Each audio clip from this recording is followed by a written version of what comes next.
J'ai une question. Je voudrais poser une question. Je pense qu'on avait déjà travaillé pour le Cameroun. Le ministre, Ils ont engagé leur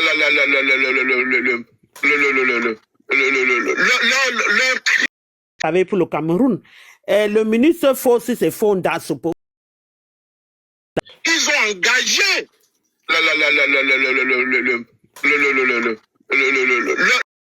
ils ont engagé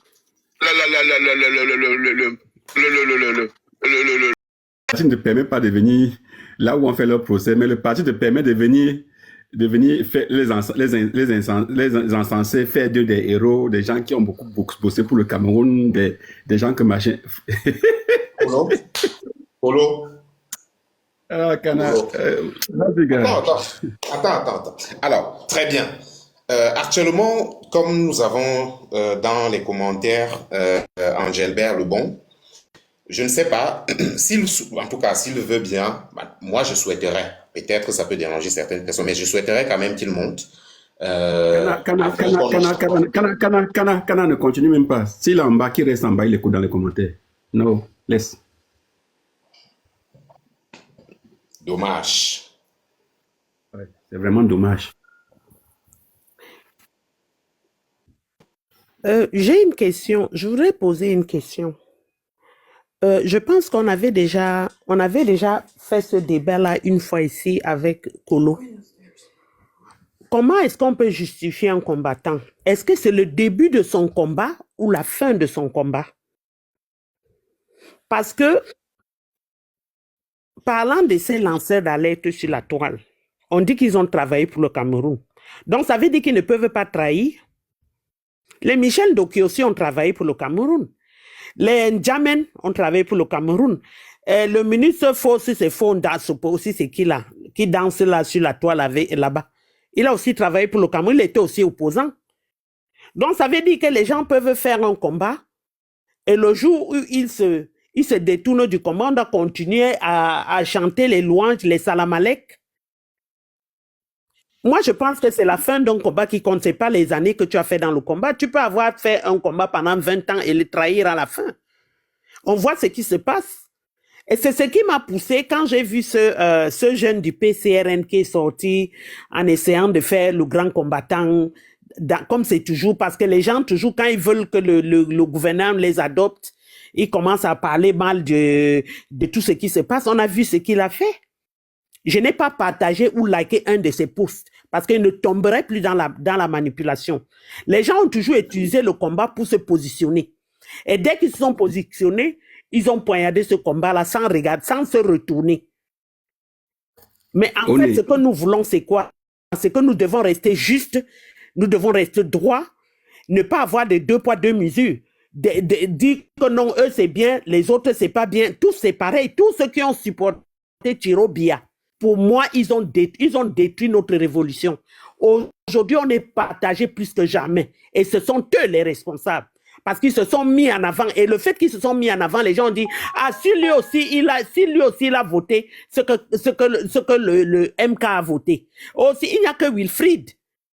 On a lynché les combats qu'on a menés ici pour Wilfried sur la toile depuis plus de 4 mois. Vous ne pouvez pas savoir.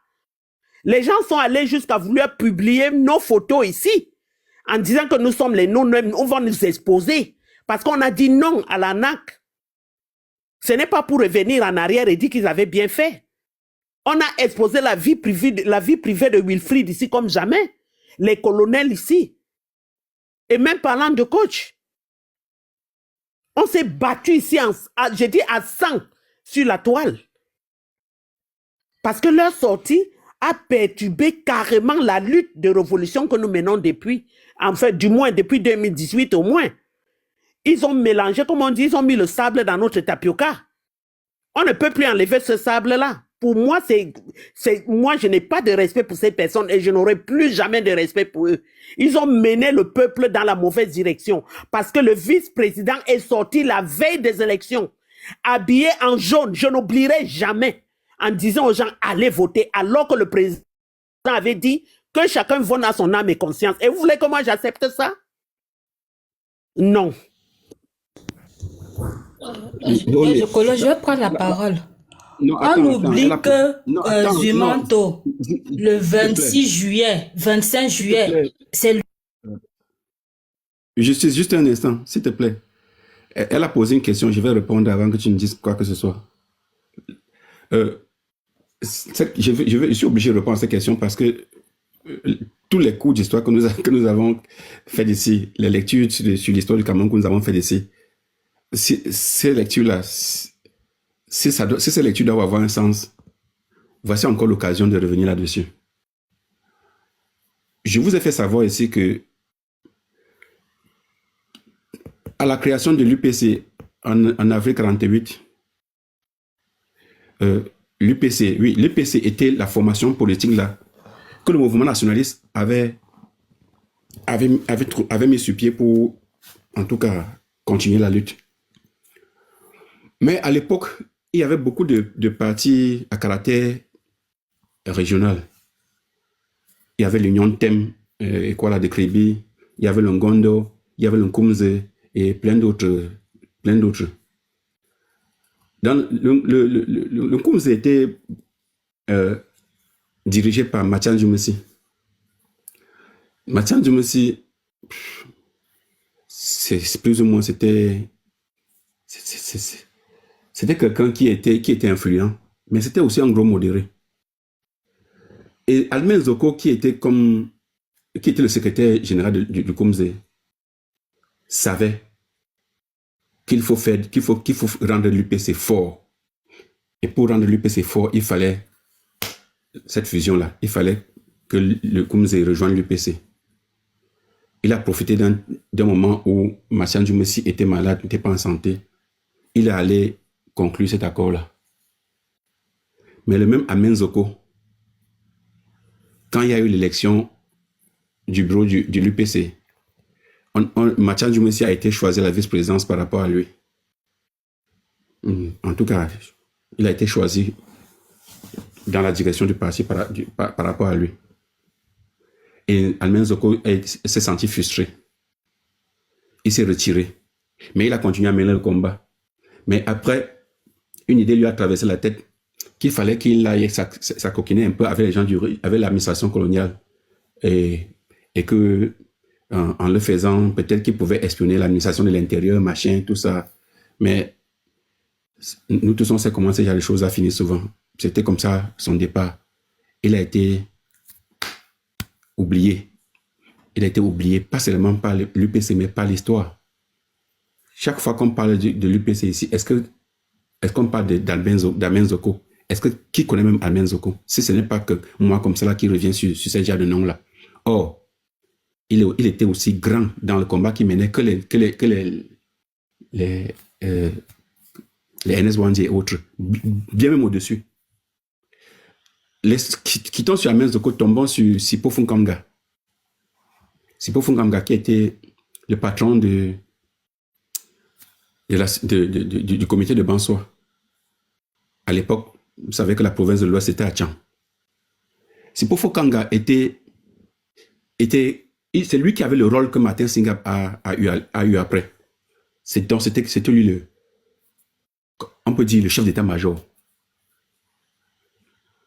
Et en 1956, l'UPC s'est retrouvé dans la même situation que le MS s'est retrouvé en 2025. Il était question qu'une loi d'amnistie soit votée pour que l'UPC puisse participer aux élections et que les UPC puissent voter. Or, cette loi d'amnistie est arrivée 2 semaines avant les élections seulement et rien ne pouvait plus se passer. Alors, ils se sont retrouvés en congrès et il était question de décider qu'ok, on boycotte toutes les élections. Mais Sopo Priso, l'opportuniste, a refusé de boycotter les élections. Il a dit qu'il va participer aux élections. L'UPC a dit, ok, on vient une fois de plus de se faire trahir par Sopo Priso. Mais l'UPC a décidé de ne pas aller aux élections. Et des gens comme Sipo Funkanga, Gwanke et bien d'autres ont suivi. ils ont refusé de suivre le mot d'ordre de boycott de l'UPC. Ils sont partis pour les élections. Exactement comme les maîtres Sim et tous les autres ont fait cette année. C'est vrai qu'il n'y avait pas de mot d'ordre de boycott, mais le cas, c'est un peu similaire. Parce que on aurait pu simplement dire, OK, comme il y a eu l'injustice, comme on a piétiné la Constitution, comme on nous a fait voir directement que nous sommes dans un état de non-droit, à quoi sert d'aller à ces élections? Pourquoi participer à cette mascarade? En réalité, un parti comme le MRC aurait pu te donner un mot d'ordre de boycott. Mais pas un boycott passif, mais un boycott actif. C'est-à-dire, on pouvait s'organiser dans les comités et massacrer même les unes là, saboter toutes ces histoires. Maurice Kamto, le professeur président du MRC, n'était plus dans le MRC comme président. Il ne pouvait pas donner ce mot d'ordre-là. Il a assumé sa position en tant que citoyen camerounais, ancien président. Il a dit que chacun aille voter à son âme et conscience. Celui qui a assumé l'intérim, au lieu même de suivre le même discours, ou au lieu de plutôt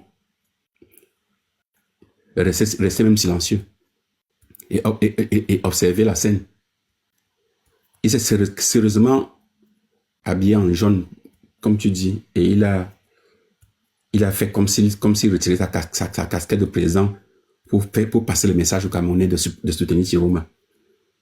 C'est la même position. Si, en 1956, Félix Roland Moumié sortait pour mettre la couleur du maillot de Soko Prezo, en tout cas la couleur du parti de Soko Prezo, et dit que je parle à mon nom, soutenez Soko Prezo, Félix Roland Moumié aurait été jeté dans la poubelle. Parce que ce que vous devez savoir, c'est que Sipofo Kamga, qui était le patron de l'armée, qui n'avait pas respecté le mot d'ordre, il avait été destitué de son poste. Il a été remplacé directement par Martin Singap et le parti l'a vomi. Vous comprenez? C'est ça le mouvement nationaliste. C'est ça le combat que nos anciens menaient. Mais en 2025, quand on se retrouve dans la même situation, on nous fait comprendre que les gens font de la politique. Et que nous autres, nous sommes des analystes, les néo-combattants. Et que nous faisons des analyses. Que nous ne sommes même pas sur le terrain pour connaître les réalités. Et bien d'autres choses. En réalité, hein, moi je vais vous dire, cache là. Quand quelqu'un tient ce discours-là, même si c'est quelqu'un qui était allé faire un coup d'état contre Paul Biya avant que ça a raté, si vous l'appeliez grand combattant, pour moi, il vient de perdre toutes les valeurs. Il vient de perdre toutes ces valeurs-là. Il vient de perdre... De la même façon que je vous avais dit ici que Essama Oa aurait... Il a beau renverser les statues au Cameroun. Mais le jour qu'il s'est mis auprès de Chiroma, il a dit que Chiroma est le Omniobé de 2025. Mais je vous ai dit que Essama Oa est dans la poubelle de l'histoire. C'est pas la blague. Ce n'était pas que culotté, c'était une insulte à la mémoire de nos combattants. Qui? Issa Chiroma. Issa Chiroma, le Oumiobe en 2025. Franchement. Quelqu'un qui a été incapable même de rester seulement dans la capitale pour revendiquer ce qu'il a appelé élection, en tout cas sa victoire aux élections ou à l'élection présidentielle. Le même Issa Chiroma, qu'on nous a dit qu'on l'a exfiltré pour aller le cacher au Nigeria. Vous le comparez au vaillant Omiobe qui a combattu jusqu'à la dernière minute. Et tout ça, on doit continuer à vous appeler grand combattant parce que vous avez renversé je ne sais pas, 3, 4, 5 statues, vous ne sais pas, renversé même tout un immeuble. Rien à cirer. On n'a rien à cirer, les gars. Ne venez pas sur ce terrain-ci nous dire quoi faire. Si vous êtes des politiciens, restez dans votre parti, faites la politique. Mais c'est juste honteux. Pourquoi? Parce que nous autres, quelqu'un comme moi par exemple, j'ai passé le temps à dire aux Camerounais et aux Africains que le MRC était la continuité du mouvement nationaliste. Et que le MRC était ce parti qui devait apporter ce changement-là. Tous les exemples que je prenais, c'était toujours avec le MRC et son leader. Mais quand vous avez un individu comme Angébel Bondachwa qui vous dit que les trois mousquetaires, les trois brigands, même si je peux dire comme ça, qui se sont mis ensemble, qui se sont associés pour détruire tout un combat. Un combat que les gens mènent depuis au moins 4 décennies. Que ces gens-là, ils les soutiennent et qu'on ne devrait pas s'azazer de parler en mal d'eux. Sérieusement. Donc, il faut les soutenir, c'est ça? Sérieusement, il faut les soutenir. Parce que comme je vous avais dit, personne ne viendra me convaincre que Issa Chiroma mérite même un peu de crédit. Parce que je sais de quoi je parle. Et je n'ai même pas besoin d'entrer dans vos têtes pour vous dire ça. Je vous ai prouvé depuis le départ, depuis le mois de juin, 2 mois avant que Maurice Kamto ne soit écarté, je vous avais dit que Issa Chiroma Iberuboba représentait un danger pour le mouvement nationaliste au Cameroun. Et que le fait qu'ils aient démissionné, qu'il fallait être très prudent, sinon tout était perdu. Les vidéos sont là, vous pouvez aller réécouter. Est-ce que je parle que je raconte des choses? Les vidéos sont là. C'est sur TikTok, c'est sur Facebook, c'est sur YouTube, partout. Nous sommes aujourd'hui, combien? 7 mois plus tard, après mon discours. Et je peux vous assurer que j'ai toujours raison. Je ne vois rien qui prouve que j'avais tort de tenir ce discours-là. Alors, si on a perdu des dizaines de vies au Cameroun, les gens se sont fait massacrer. Dans mon village, on a enlevé les gens dans la nuit pour les amener à Baranté et avant de les massacrer, de les assassiner. Tout ça, pourquoi? Parce qu'un peuple musulman au nom d'Issa Chiroma, monté par le pouvoir néocolonial de Yaoundé, et certainement soutenu par la métropole, parce que son passage avec l'ambassadeur en dit beaucoup. Parce qu'il serait venu dire aux Camerounais que je vous aime, je ne vous trahirai jamais. En le faisant, il volait notre révolution. Une révolution qui n'était pas seulement la révolution des sympathisants, mais une révolution qui était elle-même préparée par le MRC, au moins depuis 2018, où on a vu des gens venir ici sur TikTok nous présenter des projets de société, défendre ces projets-là. On a construit quelque chose. On était sûr qu'on était sur la bonne voie. On a trouvé tous les mots pour convaincre les Camerounais qu'il fallait suivre cela. Et comme ça, là, comme ça, un jour, dans 5 août, tout ça, ça tombe dans l'eau. Et à cause de 3 personnes qui ont pris l'avance sur tout le monde pour faire comprendre que non, le leader de notre révolution était un faiseur de roi. Et aujourd'hui, on vient nous dire qu'ils avaient juste prêté leur audience, ou je ne sais pas, ou leur audiment, ou leur quoi, je ne sais plus trop. Mais vous imaginez même, est-ce que vous imaginez, vous comprenez même la gravité, ne me coupe pas, pardon. Vous imaginez même la gravité. On parle même de quoi même? On parle même de quoi? Et quand on parle, vous dites que non, nous on réagit avec l'émotion. Donc, colonel Karazin, c'est un émotionnel. Donc, pendant 6 ans, j'ai passé le temps à enseigner les Camerounais, en particulier les Africains en général. Je vous ai éveillé sur tout, y compris comment la politique se joue au Cameroun. Je vous ai parlé du concept de la démocratie apaisée. J'ai expliqué de A à Z. J'ai passé des nuits et des nuits sans dormir. Tous les jours à mon lieu de service, je lis un livre d'histoire. Mais tout ça, non, je faisais tout ça dans l'émotion, quoi. Parce que je ne suis pas cadre du MRC. Hein? Moi, je vous dis, de la même façon que j'ai dit que les tyromistes ne pouvaient pas monter sur mon panel, Angébol le bon d'Achua ne peut pas monter sur mon panel. Pour moi, il est comme tout ce monde-là. Et si ça ne vous plaît pas, je vous ai déjà averti, désabonnez-vous.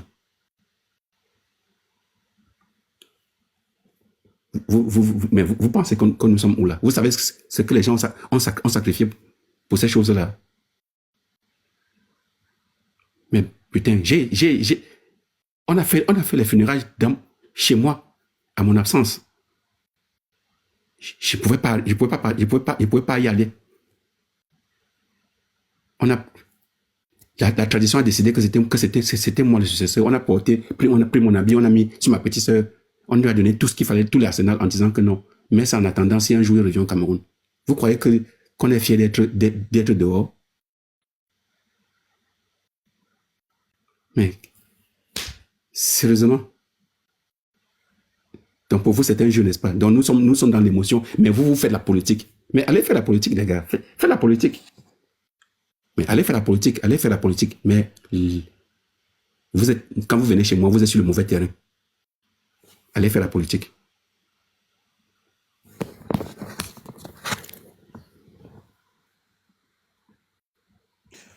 Pour rappel, c'est juste une petite parenthèse par rapport à Zuma Tokubin qui a servi de relais là. C'est ce que je veux encore me rappeler des sorties du général Manito. Je ne sais pas si c'est que vous vous souvenez des sorties du général Manito. C'était le nom de Zuma qui était sorti. Donc c'est lui qui a contacté les gens. Donc il a bien contacté les